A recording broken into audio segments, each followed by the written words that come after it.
Bonjour. Nous allons vous présenter le vivre ensemble. La première question est: qu'est-ce que le vivre ensemble? Le vivre ensemble est une forme de respect de soi comme d'autrui. On sait tous que c'est le respect de soi, c'est se respecter soi-même. Et le respect d'autrui, autrui c'est quelqu'un d'autre, qu'il n'est pas nous. C'est aussi une forme de rejet de tout racisme, donc quelqu'un qui pense que de par nos différences, il est supérieur. Sexisme, différence entre hommes et femmes. Harcèlement, quelque chose de répétitif envers la victime que ça déplaît. Et exclusion, que ce soit au sein d'un groupe ou de la société. Ensemble, nous avons travaillé sur le film Une incroyable équipe de Sébastien Grobler, achevé en 2011. Qui lors de la première scène, cela commence par une scène de déchirement. Dès le début, un collègue de coach débarque dans sa classe, montrant un bâton scié en deux et demande qui a fait ça. Félix déclare alors qu'il a vu Just avec une scie. Ce dernier nie ses paroles.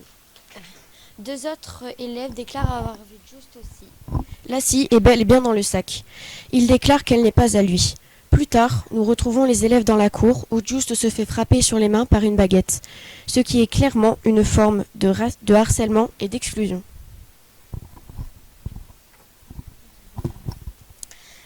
Article 1 de la Constitution française. La France est une république indivisible, laïque, démocratique et sociale. Elle assure l'égalité devant la loi de tous les citoyens, sans distinction d'origine ou de religion. La lutte contre les discriminations est un enjeu majeur dans la Constitution de l'Europe des citoyens. Ce qui est tout le contraire de la première scène.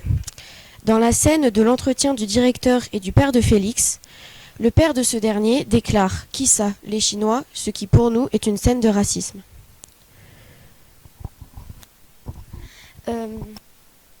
Lors du moment où coach demande l'avis de ses élèves sur l'Angleterre, l'un d'entre eux dit « Elles voudront changer le gouvernement en parlant de la reine d'Angleterre » et de plus, il ajoute « Ils sont gouvernés par des femmes », ce qui sont deux scènes de sexisme. Par la suite, la classe passe par 3 phases, la cohésion, le déchirement et la rébellion. La cohésion lors du premier match de foot en extérieur, le déchirement lors de l'attrape de la police, et la rébellion lors du cours de sport où les élèves suspendent le professeur en l'air. En conclusion, le vivre ensemble et l'engagement collectif. Avant de terminer, nous voudrions vous présenter un livre que nous avons trouvé au CDI. Il s'appelle Le petit livre pour bien vivre ensemble.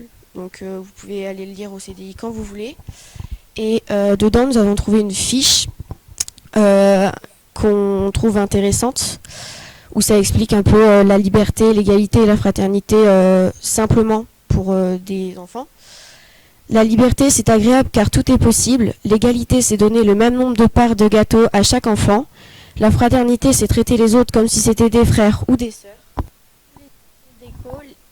Tous les hommes sont égaux. Les racistes ont oublié ce qu'égalité veut dire. Si tous les hommes connaissent la fraternité, il n'y aurait plus de guerre. Merci de nous avoir écoutés.